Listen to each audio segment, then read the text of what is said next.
there's only one chance in life to receive the gift of God, the gift of forgiveness, the gift of salvation. So, hindi ito tungkol sa mga kabutihang nagawa, hindi ito tungkol sa mga mabubuting gawa, kundi sa ating paniniwala sa Diyos na nagpapatawad sa mga makasalanan. Ano po? David also spoke of this when he described the happiness of those who are declared righteous without working for it. Di ba? Dito si David din daw ay dinescribe itong kasayahan, kaligayahan ng mga taong nadeklarang matuwid, mabuti, matuwid without working for it, na hindi naman nila pinagtrabahuhan ito. Kasi alam niyo po, ang kaligtasan, ang pagiging anak ng Diyos ay hindi dahil sa ating mga mabubuting gawa, kundi dahil sa paniniwala sa Kanya. Pagkat ang mabubuting gawa, ito na po ang magiging fruit natin, na dahil naniniwala tayo sa Panginoon, ay gumagawa tayo ng mga mabubuting bagay na naaayon sa ating paniniwala. Ano po? Sabi nga dito, di ba, si David nagsabi, "Oh, what joy for those whose disobedience is forgiven, whose sins are put out of sight." Diba? Napakasaya daw ng mga taong ang kanilang mga disobedience, mga pagkakasala, yung kanilang mga, ano ba sa Tagalog yung disobedience, mga hindi pagsunod is forgiven, ay napatawad na.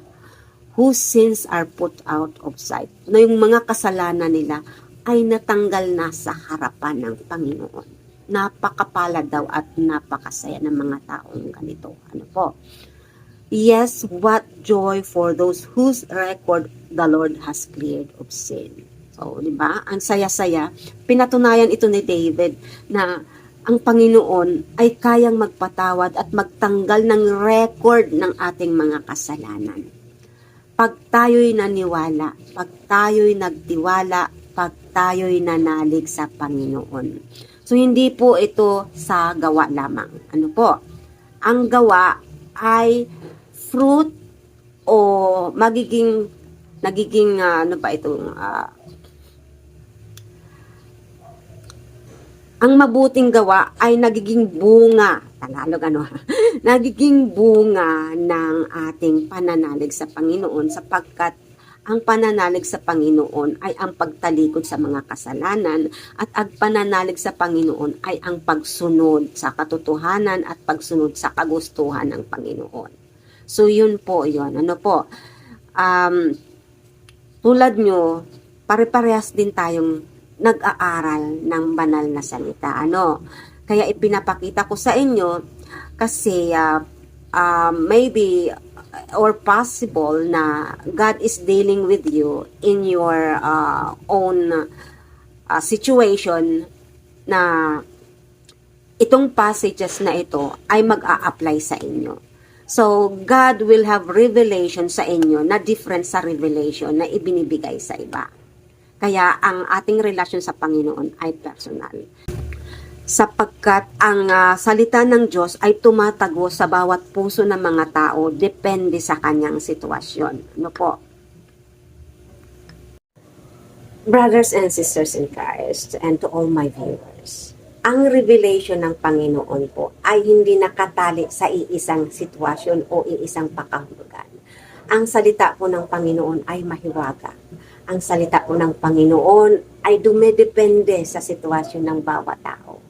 So, dito po, mapapatunayan natin, malinaw na malinaw sa kasulatan, na kahit si David ay dineklarang napakasaya doon ng mga taong napatawad ng Panginoon.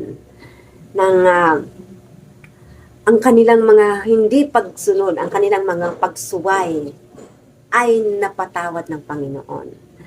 Na ang kanilang mga record ng kasalanan ay dinilit ng Panginoon. So, atin po itong makukuha kapag tayo'y nanalig at nagtiwala sa Panginoon. Katulad ng ine-explain ko po kanina, no, ang salita ng Panginoon ay hindi nakatali sa iisang kahulugan. Ito po ay magdidepende sa sitwasyon ng bawat nakikinig at kinakausap ng Panginoon. Ang salita ng Panginoon ay applicable sa lahat ng tao na kinakausap ng Panginoon. Ano po? Depende sa kanyang sitwasyon. Kaya ang revelation sa inyo, kung kayo po ay sa mga pag-oras na ito ay kinakausap ng Panginoon, tatagos po yan sa puso nyo. Kakausapin kayo. May mga instances na luluha kayo dahil pumapasok, tumutusok sa puso ng tao ang salita ng Diyos. Para siyang espada, sword, na tutusok kahit sa buto, didiretso.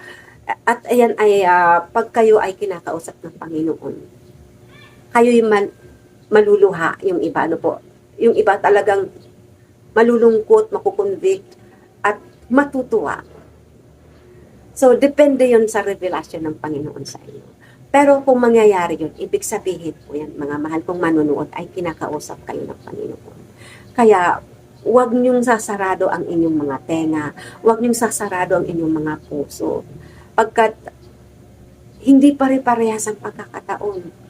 Habang may panahon pa kayong sumunod at makinig sa sinasabi ng Panginoon, makinig kayo at sumunod. Pagkat hindi nyo hindi natin nalalaman ang mga susunod na pagkakataon. Kung ngayon na ang panahon kinakausap kayo ng Diyos na tanggapin siya, tanggapin nyo siya. Tanggapin nyo siya. Sapagkat di nyo malaman, bukas makalawa, wala na kayo. Bukas makalawa, wala na yung tao. Ipag-pray nyo yung taong ito nangangailangan ng kaligtasan. Pagkat iba-iba ang panahon, hindi natin masabi na, oy, bukas na lang. What if mamaya may nangyari sa'yo?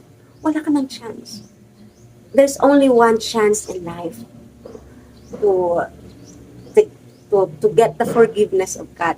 There's only one chance in life to receive the gift of God, the gift of forgiveness, the gift of salvation.